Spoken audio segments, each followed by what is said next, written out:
Semasa Perintah Kawalan Pergerakan dikenakan, siapa sangka produk paling bernilai di pasaran ketika itu ialah roti jenama Gardenia. Tetapi tidak ramai tahu tersembunyi kisah rahsia tentang jenama ini termasuk sejarah jenama itu sendiri.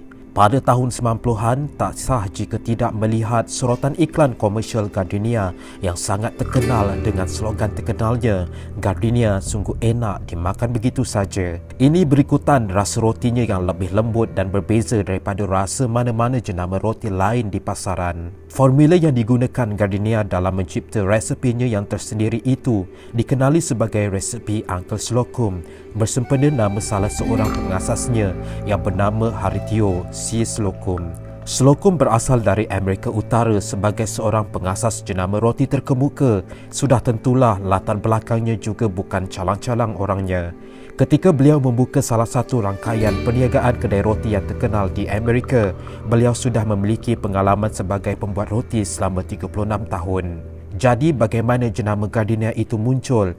Pada tahun 1969, Pertubuhan Sukarelawan International Executive Service Corps atau IESC menghantar Slocum ke Sabah pada tahun 1969. Pertubuhan ini dihantar ke negara-negara dunia ketiga untuk membantu memajukan ekonomi negara-negara berkenaan.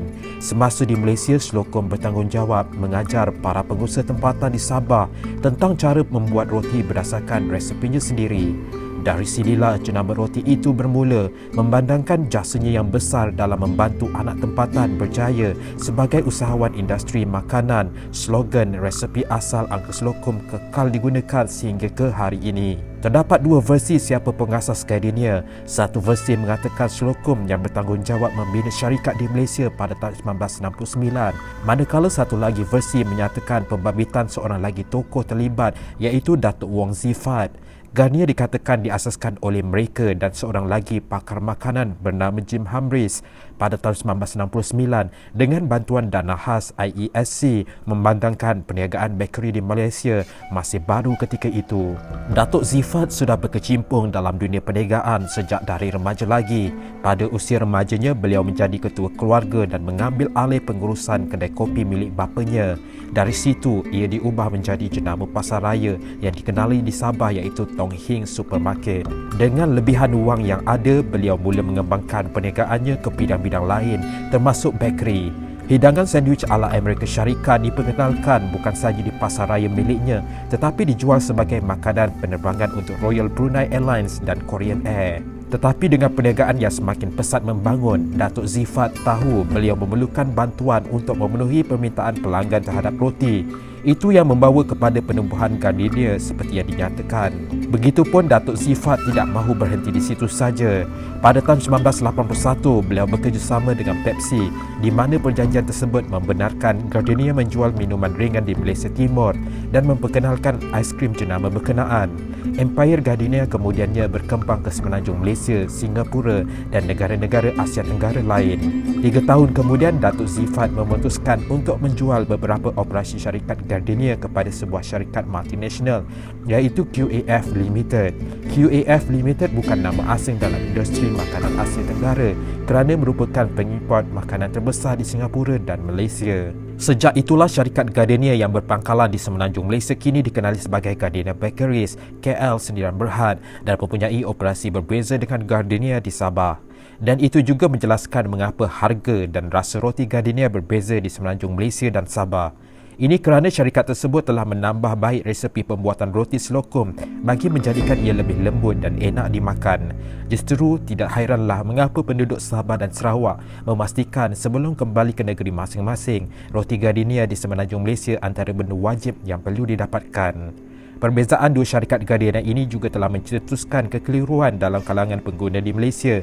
Misalnya pada tahun 2015, Gardenia Food Industry di Sabah diarah menutup premis kilang mereka selama 2 minggu akibat masalah kebersihan. Ramai pengguna menyangkakan syarikat yang berpangkalan di Sabah itu merupakan Gardenia sama di semenanjung Malaysia. Bimbang dengan impak pengumuman pihak berkuasa terhadap kualiti roti mereka, Gardenia Bakeries KL Sdn Bhd terpaksa mengeluarkan satu kenyataan ringkas yang mengatakan syarikat tersebut tidak kena mengena dengan mereka dan amat menitik beratkan kualiti pembuatan roti mereka. Nasib yang menimpa dua pengasas Gardenia amat berbeza sama sekali. Slocum kembali ke negeri cacing pada 30 September 1982 di Alabama, Amerika Syarikat. Sementara pengakhiran riwayat Datuk Zifat pula begitu tragis sekali. Pada tahun 2004, negara dikejutkan dengan pembunuhan kejam beliau dan isterinya pada 4 Disember tahun tersebut. Mengikut siasatan polis, seorang pendatang tanpa izin bernama Dan memecah masuk ke kediaman beliau dengan harapan dapat mengambil barang-barang berharga miliknya. Malangnya dia tidak menyangka kediaman tersebut masih berpenghuni kerana tersempak dengan Datuk Zifat yang hendak keluar rumah. Tidak mahu perbuatannya diketahui dan segera menyerang beliau di bahagian kepala sehingga mati sebelum menjerut orang rumahnya. Dia juga cuba membakar bilik tidur pasangan itu untuk memusnahkan bukti, tetapi itu juga menjadi punca kematiannya. Berita sedih itu diketahui adik Datuk Zifat, Wong Zikong dan anak lelakinya, John, selepas mereka datang ke rumah untuk memeriksa keadaan pasangan tersebut. Ini berikutan kaki tangan Hotel Jesselton yang dimilikinya memberitahu beliau dan isterinya terlepas menghadiri sarapan harian di hotel tersebut. Apabila kedua-duanya tiba, mereka melihat penjenayah itu memberi amaran kepada mereka untuk berundur sebelum membakar bilik tersebut. Kes tersebut diklasifikasikan polis sebagai ditutup dan mereka menyimpulkan niat sebenar pelaku ialah pecah rumah sebelum menukar niat kepada membunuh. Sejak itu, syarikat-syarikat milik Datuk Zifat ini diambil alih oleh sebuah syarikat lain bernama JWPK Holding. Dan pada tahun 2020, sebuah syarikat bernama Kim Tak Cheong Consolidated Berhad KTC berjaya mendapat lesen daripada Gardenia untuk menjual produk tersebut di Sabah, Sarawak dan Indonesia. Legasi perniagaan Datuk Zifat diteruskan oleh anak perempuannya, Sarah, yang kini bergelar pengarah di Tong Hing Supermarket. Sekian, terima kasih.